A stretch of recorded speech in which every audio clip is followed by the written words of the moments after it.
94 to 97 ராகதீஷ் ராகவத்தில் ஜெயிலுக்கு போகும்போது ஒரு துக்குளுன்னு மரண கண்டம் தான். ஒன்றும் இன்டென்ஷனோட யாரும் பண்ணியிருக்க மாட்டாங்க ஒன்று. ஆனால் ஒன்று கேரண்டி, அவங்கள சரியாக மெயின்டைன் பண்ணல. மருந்து மாத்திரை கொடுக்கறதில்ல, சாப்பாடு கொடுக்கறதில்ல. நம்ம ஒரு நல்ல மேரேஜ் பண்ணி வாழாமல் போயிட்டு வர ஏக்கம் அவங்களுக்கு வந்துச்சு. அந்த ஏக்கத்தை நிறைய குறைந்த விலை நிறைந்த தரம், தங்கள் தேவைகள் அனைத்தும் ஒரே இடத்தில். ஜெயச்சந்திரன். மெரிபா பன்னீர் சோடா. I trust Meriba. 2001 இருந்து 6 வரைக்கும் அம்மா கூட இருந்திருக்கீங்க. அம்மாவோட இறப்பு வந்து இப்போ மர்மமா இருக்கு. அந்த இறப்பை நீங்க எப்பவாவது கணிச்சிங்களா? இல்ல ஏன் அந்த டியூரேஷன்ல நீங்க அம்மாக்கு ஒரு மென்டரா நீங்க எதுவுமே சொல்லாம விட்டுட்டீங்க? இல்ல சொன்னோம். அதாவது 94 to 97 ராகதீஷ் ராகவத்தில் ஜெயிலுக்கு போகும்போது ஒரு துக்குளுன்னு மரண கண்டம் தான். அது அவங்களுக்கு ஒரு அழிவு, துக்குளுன்னு வரலாம் அப்படிங்கிற கண்டம் ஏஜ் இருந்துச்சு. அப்போ 94 to 97 அவங்களுக்கு லெஸ் தென் 40 தான், 50 தான். அப்போது இன்னும் 48 தான் பிறக்கிறாங்க. ஸோ அந்த ஏஜில் ஒரு கஷ்டம் வருதுன்னு சொல்கிறோம். அடுத்த கஷ்டம் எப்போ வருதுன்னு சொல்கிறோம்னா, நீங்கள் வந்து 2012 to 14 ஒரு கஷ்டம் குருதிசை குருபத்தில் வருதுன்னு சொல்கிறோம். அப்போ தான் அவங்க ஜெயிலில் இருக்காங்க. நான் அவங்க ஜெயிலில் பார்த்தேன் பெங்களூரில். அதன் பிறகு 2014 to 2017 குருதிசை சனிபுத்தி. So another worst time of your life. இதை நான் அவங்ககிட்ட ஆக்சுவலாக சொல்லியிருக்கேன் ஏற்கனவே. ஆமாம், கம்யூனிகேட் பண்ணேன். இன்னும் சொல்லப்போனால் இந்த எலெக்ஷனில் தோத்துட்டா நல்லது. இந்த எலெக்ஷனில் ஏடிஎம்கே 2016 எலெக்ஷனில் தோற்றா ஒருவேளை அந்த தோல்வி பரிகாரமாக மாறிடும். இப்போ நம்ம கோயிலில் போய் ஒரு கஷ்டம்னா பரிகாரம் பண்ணிட்டு வரம்பாங்க. அது எதுக்குன்னா தலைக்கு வந்து தலைப்பாகோட போச்சுங்கிற ஒரு நம்பிக்கை. ஒரு 1 கோடி ரூபாய் இழக்க வேண்டிய இடத்துல 1 லட்சம் ரூபாயோட தப்பிக்கிறதுக்கு வாய்ப்பு இருக்குங்கிற மாதிரி ஒரு நம்பிக்கை நம்மளுக்கு. அந்த மாதிரி நான் என்ன சொன்னேன்னா, உங்களுக்கு ஒரு அவமானமோ வருத்தமோ பேரிடையோ உடல்நல கோளாறோ வரணுன்னு இருக்குது. அதுக்கு பதிலாக எலெக்ஷன் ஒரு வேளை தோத்துட்டோம்னா அதோடு போயிடும். You can live another 10 years. ஆனால் இந்த எலெக்ஷனில் தோக்கிறதான் கரெக்டு. நாமளே இப்படி கமிட்டாக தோக்க முடியாது. இப்ப அம்மாவோட மரணத்துக்கான காரணங்கள் பல விதங்கள். ஏதோ அரசியல் காரணம்ன்றாங்க, கூட இருந்தவங்களே பண்ணிட்டாங்கன்றாங்க, இல்ல எதிர்கட்சியோட இந்த ஸ்லோ பாய்சன். இதெல்லாம் என்ன மாதிரி பாக்குறீங்க? இதெல்லாம் நடந்ததா இல்ல அம்மாவுக்கு வந்து இயற்கை மரணம் தான் ஏற்பட்டதா? இல்லை, அது இயற்கை மரணமாக இருக்கிறது தான் வாய்ப்பு. ஒன்றும் இன்டென்ஷனோட யாரும் பண்ணியிருக்க மாட்டாங்க ஒன்று. ஆனால் ஒன்று கேரண்டி, அவங்கள சரியாக மெயின்டைன் பண்ணல. மருந்து மாத்திரை கொடுக்கறதில்ல, சாப்பாடு கொடுக்கறதில்ல. உதாரணத்துக்கு நிறைய ட்ரிப்பு அவங்க நல்லா நான்வெஜ் சாப்பிடுவாங்க. இப்போ இந்த பொய்யை யாராச்சும் வெளியே வந்து சொன்னாங்கன்னா அது பொய்ங்க. எனக்கு தெரியும். நானும் அவங்களும் சாப்பிட்ருக்கோம். நானும் அவங்களும் ஃபிஷ் சாப்பிட்ருக்கோம், சிக்கன் சாப்பிட்ருக்கோம். அவங்க சாப்பிடுவாங்க. அதில் ஒன்றும் பெரிய பிராமினால அவங்க சினிஃபீல்டு இருந்தாங்க, அங்கே அப்போ சாப்பிட்டு பழகியிருக்காங்க. அப்போவே நல்லா நிறைய பேசியிருக்கேன். உணவு பழக்க வழக்கத்தில் அவங்க அன்கண்ட்ரோல், அந்த டேஸ்ட்டுக்காக கண்ணாப்பினான்னு சாப்பிடுவாங்க. அதை கண்ட்ரோல் பண்ணுற ஒரு உறவு இல்லை. இப்போ எனக்கு ஒரு அம்மா இருந்தாங்க, இப்போ எனக்கு ஒரு மனைவி இருக்கா. அவங்க என்னுடைய உடல் மேலேயும் உயிர் மேலேயும் அக்கறையாக இருப்பாங்க. அப்போ என்னதுன்னா அவங்க பிரேக் பண்ணிடுவாங்க. நம்ம தப்பு பண்ணுறது அவங்க தடுத்துருவாங்க. இப்போ அம்மாவுக்கு இந்த மாதிரி யாரும் இல்லாதல்ல, அவங்க இறந்து போயிடறாங்க. இப்போ அவங்க இறந்ததுக்கு அப்புறம் பலரும் வந்து நான் தான் ஜெயலலிதாவோட பொண்ணு அப்படின்னு சொல்லிட்டு 2-3 பேரோட ப்ரெஸ் மீட் பார்க்குறோம்.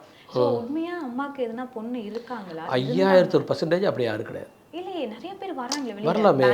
நீங்கள் நல்லா யோசிச்சு பாருங்க, அம்மா அப்படி எத்தனை பேரை தான் பெற்றெடுத்துருப்பாங்க? தெரியல. எவ்வளோ தப்பு. அது அப்படிலாம் பேசக்கூடாது. இது வந்து தவறு. இவங்கெல்லாம் இதை பேசுகிறது என்னை பொறுத்த வரைக்கும் எனக்கு தெரியும். அவங்கள்ட்ட அவ்வளோ பேசியிருக்கேன். நான் அப்படியே சொன்ன வரீங்க, திராட்சை தோட்டத்துல எல்லாம் ஹைதராபாத்தில் நான் போனால் 15 நாள் 1 மாதம் அம்மா கூட தங்கிக்குவேன். அப்போ சசிகலா அம்மா ஜெயிலில் இருந்தாங்க. அப்புறம் குறுக்கு வந்த பிறகு நான் போயிருக்கேன். நிறைய வாக் பண்ணியிருக்கோம். அந்த தோட்டத்துக்குள்ளார உட்காந்து கண்ணா புண்ணான்னு பேசிகிட்டு இருந்திருக்கோம். 3 மணி நேரம் 4 மணி நேரம் பேசுவோம். சம்டைம்ஸ் காலையில் 11 மணிக்கு ஆரம்பித்தோமா அப் டு நைட் ஹவர்ஸ் வரைக்கும்லாம் பேசிகிட்டு இருந்திருக்கேன் ஆக்சுவலி. அதனால் அவங்ககிட்ட எனக்கு தெரியாத ஒரு ரகசியம் இருக்கிறதுக்கு வாய்ப்பு இல்லை ஒன்று. அடுத்தது ஜாதக பிரகாரம் அவங்க ஒரு டிப்பிக்கல் புத்திரதோஷ ஜாதகம், கலத்த தோஷ ஜாதகம். அதாவது திருமண வாழ்க்கை இல்லை, அல்ல இருந்தால் தோற்று போயிடுவாங்க.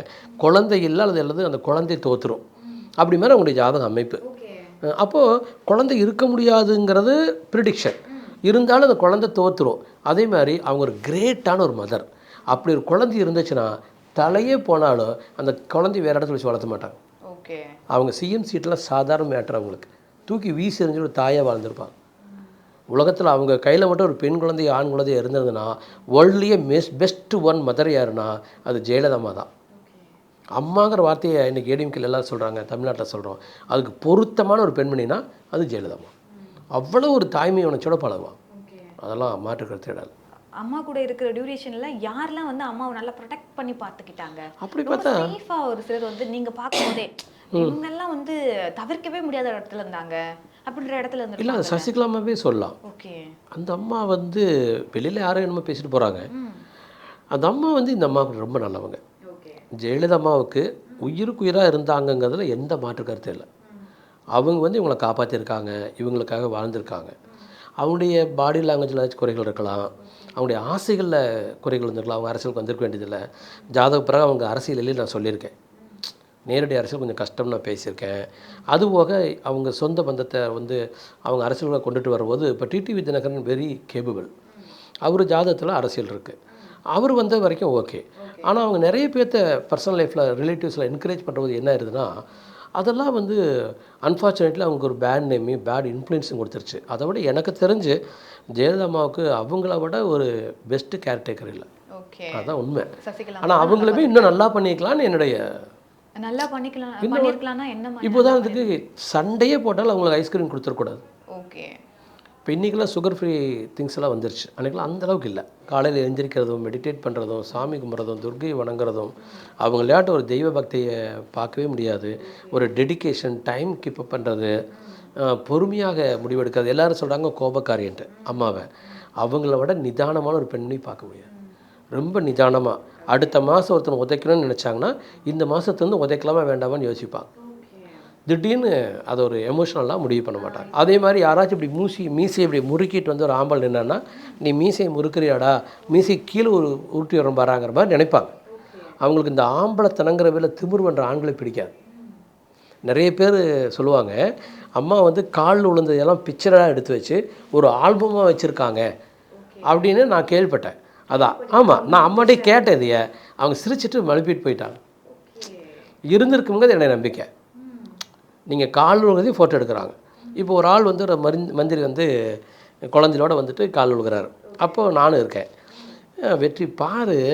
ஆனால் அவங்களுக்கு தன்னை கல்யாணம் பண்ணிக்கலைங்கிற ஏக்கம் இருந்துச்சு. ஆக்சுவலி அதெல்லாம் நம்ம ஒரு நல்ல மேரேஜ் பண்ணி நம்ம வாழாமல் போயிட்டோங்கிற ஏக்கம் அவங்களுக்கு இருந்துச்சு. அந்த ஏக்கத்தை சொல்லியிருக்காங்களா உங்ககிட்ட? நிறையட்டும். எனக்கு மட்டும் ஒரு நல்ல திருமணம் ஆயிருந்ததுன்னா இந்த அரசியல்லாம் இல்லாமல் நல்ல மனைவியாக நல்ல தாயாக வாழ்ந்திருப்பேன். அவங்க வந்து ஆக்சுவலி ஹைதராபாத்து போயிட்டு அங்கே சோமன்பாபு சாரோட வந்து ஒரு கம்பெனி லைஃப்பில் செட்டில் ஆகி அங்கே வாழ்ந்துட்டு இருந்திருக்காங்க. அதன் பிறகு எனக்கு தெரிஞ்ச வரைக்கும் ஆமாம் அன்அஃபிஷியலாக ஒரு நல்ல ஃப்ரெண்டாக இருந்திருக்காங்க அவங்களோட. அதன் பிறகு அவங்க வலுக்கட்டாயமாக இங்கே அழைச்சிட்டு வந்துப்பட்டிருக்காங்க. எனக்கு தெரிஞ்ச வரைக்கும் அம்மாவுக்கு சென்னை வரதில் அந்த விருப்பம் இல்லைங்க. 75-76 1975-76 வந்து அந்த கரெக்டாக இயர் தெரியல, 75 to 78 நினைக்கிறேன். அந்த காலகட்டத்தில் பாட்டும் பரதம்னு ஒரு படம் வந்துச்சு, சிவாஜி இது. அதன் பிறகு இவங்க வந்து செட்டில் இன் ஹைதராபாத் ஆக்சுவலி. ஆனால் அன்ஃபார்ச்சுனேட்லி வலுக்கட்டாயமாக இங்கே அழைத்து வரப்பட்டாங்க. அங்கே அவங்க பீஸ்ஃபுல்லாக தான் இருந்தாங்க. Actually very peaceful. Soman Babu sir கூட இருக்கும்போது ரொம்ப பீஸ்ஃபுல்லாக, அது உண்மை, அது உண்மை. ஆனால் அவர் திருமணம் பண்ணிப்பாங்க எனக்கு தோணலை ஒன்று. அடுத்தது அதுவும் சொல்ல முடியல, என்ன நம்ம அது ஒருத்தர் படிக்கிற மாதிரி ஆயிரும். அதுக்காக நான் வேண்டாம்னு சொல்கிறேன். ஆனால் அவங்க ஒரு தூய பெண்ணுங்க, ரொம்ப ஒரு தூய்மையான ஒரு பெண். எப்படி தாய்ப்பால் பரிசுத்தமானதோ அது மாதிரி என்னை பொறுத்தவரைக்கும் அவங்க மனசு பரிசுத்தமானது. அதனால் அவங்க யார்கிட்ட பழகியிருந்தாலும் ஒரு நல்ல மனசோட தான் பழகியிருப்பாங்க. அதனால அவங்க ஈஸியாக எல்லோரும் ஏமாற்றிட்டு போயிட்டாங்க. நிறைய பேர் ஏமாற்றிருக்காங்க. நீங்கள் பாலிட்டிக்ஸில் மற்றதில்லை, அந்த பொலிட்டிக்கல் ட்ராமாவில் அவங்க பண்ணுறதில்ல. அது வந்து பின்னால் ஒரு டீம் இருக்குது, சசிகலாமா இருக்காங்க, மற்றவங்களாம் இருக்காங்க. இப்போ உதாரணத்துக்கு விஜயகாந்த்லேருந்து ஒரு 4-5 பேர் பிரிஞ்சு வந்து டிஎம்டிகேலேருந்து ஏடிஎம்கே சேர்ந்தது. பொலிட்டிக்கல் ட்ராமா நடந்துச்சா? இல்லை அவங்க வந்து இப்போ யாராச்சிட்ட பேசுகிறது, கூட்டணி பேசுகிறது, இந்த மாதிரி விஷயமெல்லாம் ஐ எம் ஷூருங்க அதெல்லாம் செஞ்சது சசிகலாமா. She is great actually. நீங்கள் சசிகலாமா வந்து குறைச்சே மதிப்பிட முடியாது. ஆனால் அவங்களுக்கு ஒரு இண்டிவிஜுவல் ஃபேஸ் இல்லைங்க, அவங்க புரிஞ்சுக்காம போயிட்டாங்க. அவங்க ஒரு பெரிய சாணக்கியன் மௌரிய பேரரசு ஆளலை, சந்திரகுப்த மௌரியரை தான் அவர் ராஜா ஆக்குனார். அதன் பிறகு இன்றைக்கும் சாணக்கியன் உயிர் வாழ்ந்துட்டு இருக்கிறான். இவங்க சாணக்கியரா மட்டும் இருந்திருந்தாங்கன்னு வச்சுக்கோங்க, இன்றைக்கும் சசிகலாமாங்கிறவங்க வந்து ஒரு மாதரசியாக மெயின்டைன் ஆகிப்பாங்க. இவங்க சீஃப் மினிஸ்டர் யாரும் ட்ரை பண்ணுறதுனால தானே எல்லாரும் இவங்களை எதிர்த்தாங்க. ஓகே, இப்போது நீங்கள் ஜெயலலிதாமான்னு சொல்லும்போது நம்ம இதை விடாமல் கேட்கணும். ஜெயலலிதாமாக்கு அப்புறம் சசிகலாமா தான் அந்த இடத்துல வர்றாங்கன்னு போது அவங்களுக்கு எதுவும் மென்டாராக நீங்கள் மாறலை இல்லை? அப்போ அவங்கள பொறுத்த வரைக்கும் எனக்கு தெரிஞ்ச வரைக்கும் அவங்க அதை தவிர்த்துட்டாங்க, என்னை வந்து தவிர்த்துட்டாங்க. காரணம்னா என்னை பொறுத்த வரைக்கும் நான் அவங்க சிஎம் ஆக மாட்டாங்கிறது தான் என்னுடைய கஸ்ஸிங். நான் ரெகுலராக நிறைய ட்ரிப் அவங்கள்ட்ட சொல்லியிருக்காதே. அப்போ அவங்களுக்கு வந்து ஏடிஎம்கேக்கு வரணும், நான் வந்து சிஎம் ஆயிருங்கிறது அவங்களுடைய மோட்டிவ். நீங்கள் சசிகலாமா கிட்டே சொல்லியிருக்கீங்க? நான் சொல்லியிருக்கேன். நீங்கள் அரசியல் நேரடி அரசியல் எதிர்காலம் இல்லைன்னு சொல்லியிருக்கேன். ஓ அப்படியா? நிறைய ட்ரிப் சொல்லியிருக்கேன். அப்போ அதனால் அது ஓகே, அவங்க எடுத்துக்காமல் போயிருக்கலாம். இப்போ அவங்கள பொறுத்த வரைக்கும் நிறைய அஸ்ட்ராலஜர்கிட்ட பழகுவாங்க. ஜெயலலிதா சசிகலாமா வந்து நிறைய அஸ்ட்ராலஜர் பார்ப்பாங்க. ஸோ அதனால் வேறு யாராச்சும் அஸ்ட்ராலஜர் சொல்லியிருக்கலாம் நீங்கள் வரலான்னு. ஏன்னா அம்மா இறந்த பிறகு டிசம்பர் 5 அம்மா 2014 இறந்த பிறகு இல்ல டிசம்பர் 5 தான் அம்மா இறந்தாங்களா உண்மையா மேபி அதுதான் சொல்கிறாங்களே ஒரு நாளைக்கு முன்னால் இறந்துருக்காங்க அப்படின்னு சொல்கிறாங்க. ஒரு நாளைக்கு முன்னாடி இருக்கலாம். ஏன்னா எனக்கு பல டவுட் இருக்குது. நான் ஒரு டவுட்டு கேட்குறேன். இப்போ என் வீடு டெல்லியில் இருக்குங்க. சிசிடிவி கேமரா அங்கே ரெக்கார்ட் ஆகிட்டு இருக்கு. நான் ஒரு காமன் ஜென்டில்மேன். சிங்கப்பூரில் எனக்கு ஒரு வீடு இருக்குது. அங்கே சிசிடிவி கேமரா ரெக்கார்ட் ஆகிட்டு இருக்கு.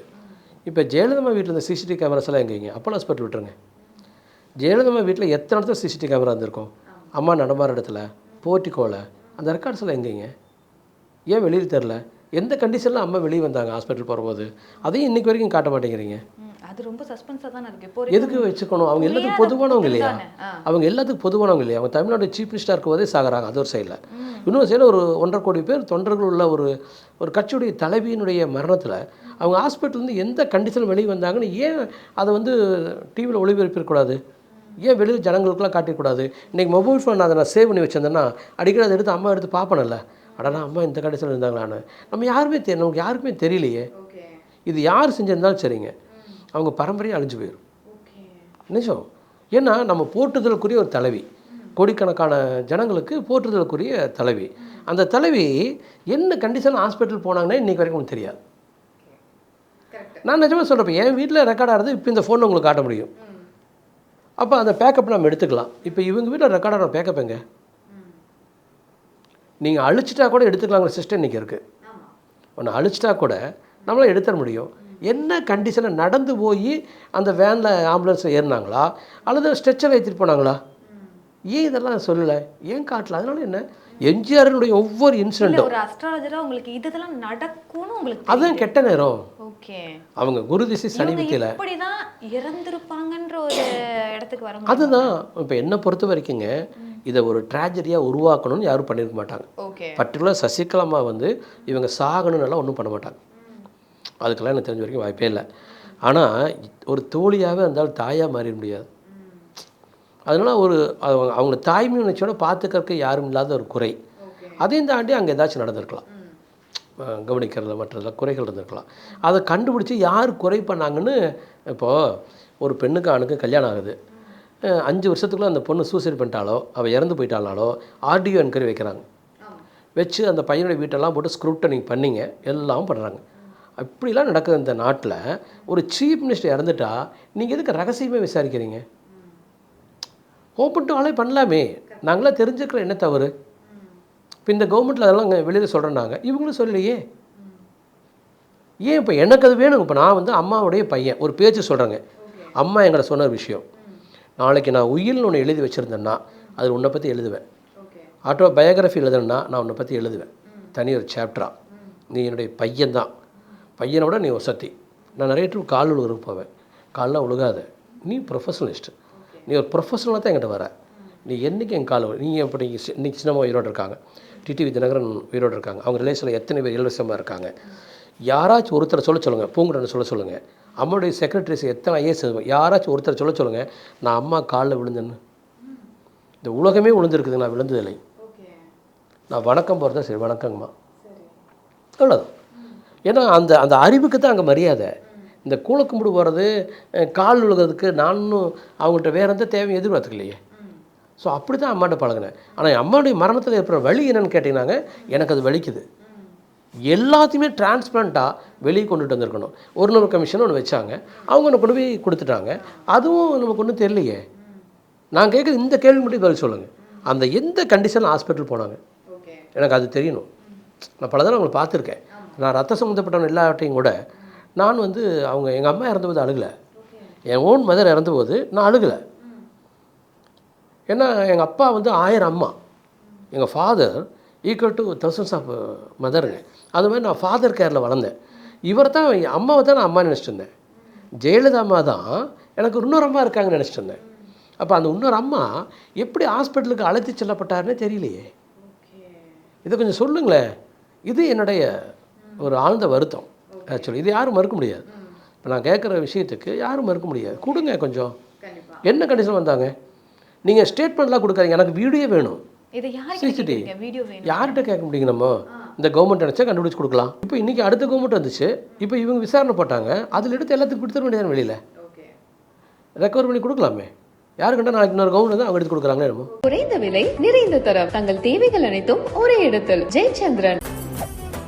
மெரிபா பன்னீர் சோடா. I trust மெரிபா.